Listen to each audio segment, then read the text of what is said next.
बार की बात है, एक राम नाम का व्यापारी था। उसके पास एक गधा था। राम अपना सामान अपने गधे पर लादता और उसको ले जाकर मार्केट में बेचता था। वह मार्केट की जरूरत के हिसाब से दाल, सब्जी, कपड़े और मिठाइयाँ आदि बेचता था। राम अपने गधे का बहुत ख्याल रखता था। वह उसको बहुत अच्छा खाना देता और उसको आराम करने के लिए अच्छी जगह देता था, क्योंकि उसको पता था कि गधे की वजह से ही वह अपना सामान मार्केट में ले जाकर बेच पाता था। लेकिन गधे को काम करना बिल्कुल भी पसंद नहीं था। वह आलसी था। वह जितना हो सके काम से बचता ही था। वह तो बस खाना और आराम करना चाहता था। एक दिन जब राम अपने गधे पर दाल चावल की बोरियां मार्केट जाने के लिए लाद चुका था, तो गधा आगे बढ़ने के लिए बिल्कुल तैयार नहीं हुआ। ऐसे में राम ने उसको एक छड़ी से मारा, जिसके कारण गधे को चलना ही पड़ा। मार्केट पहुंचकर राम को पता चला कि मार्केट में अब नमक की बहुत ज्यादा जरूरत है, तो उसने नमक को बेचने का सोचा। वह अगली बार नमक की 4 बोरियां लेकर मार्केट पहुंचा और उसको बेच दिया। तब उसे उसके अच्छे दाम मिले। उसने अगली बार और ज्यादा बोरियां लेकर मार्केट में बेचने की योजना बनाई। राम ने अगली सुबह मार्केट में ले जाने के लिए 6 बोरियों अपने गधे के ऊपर लाद दी, लेकिन गधा इतनी बोरियों के बोझ के कारण खड़ा भी नहीं हो पा रहा था। यह देखकर राम ने एक बोरी को निकाल दिया, जिससे गधा अब ठीक था। राम 5 बोरियों के साथ ही मार्केट की ओर निकल पड़ा। उनको मार्केट में जाने के लिए एक नदी से होकर गुजरना पड़ता था। उस दिन नदी में पहले की तुलना में ज्यादा पानी था।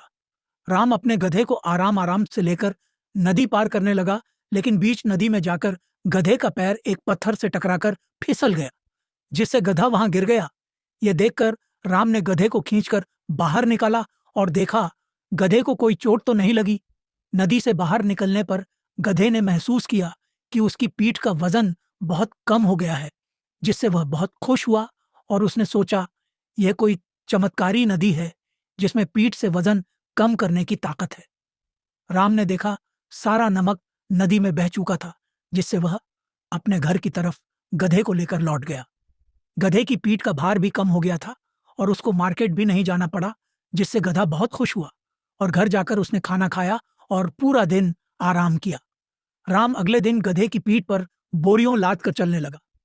गधे ने सोचा कल को पूरा दिन काम नहीं करना पड़ा, लेकिन आज फिर काम करना पड़ रहा है। उसने सोचा, लेकिन चमत्कारी नदी तो है ना, जिससे वजन कम होता है। जैसे ही राम और उसका गधा नदी पार करने लगे, तब गधा फिर बीच नदी में जाकर बैठ गया। राम इससे बड़ा हैरान हुआ और अपने गधे को खींचकर बाहर निकाला। अब फिर सारा नमक पानी में बह चुका था। राम को पता चल चुका था गधा अब यह जानबूझकर कर रहा है। वह इसके बाद घर को लौट गए। गधा फिर बहुत खुश हुआ, क्योंकि उसको उस दिन भी कोई काम नहीं करना पड़ा। अगले दिन राम ने एक तरकीब सोची और वह गधे पर बोरियां लादने लगा। गधे को थोड़ा भारी तो महसूस हुआ, लेकिन उसने सोचा, चमत्कारी नदी तो है ना, जिससे वह सीधा चल पड़ा। जब राम और उसका गधा दोनों नदी पार करने लगे, गधा फिर अपनी पीठ का भार कम करने के लिए बीच नदी में जाकर बैठ गया। बड़ी देर के बाद वह जैसे ही खड़ा हुआ, तो उसकी पीठ बहुत दर्द करने लगी, क्योंकि पीठ का भार बहुत बढ़ चुका था, क्योंकि राम ने अब की बार नमक की जगह कपास बोरी में डाला था। गधे के पानी में बैठने पर कपास ने सारा पानी सोख लिया और भारी हो गई। गधा इससे बहुत परेशान हुआ और गधे को इस बड़े हुए भार को लेकर अब मार्केट भी जाना पड़ा। अब गधे को सब कर मिल चुका था। इसके बाद कभी भी गधे ने नदी में बैठने की हरकत नहीं की।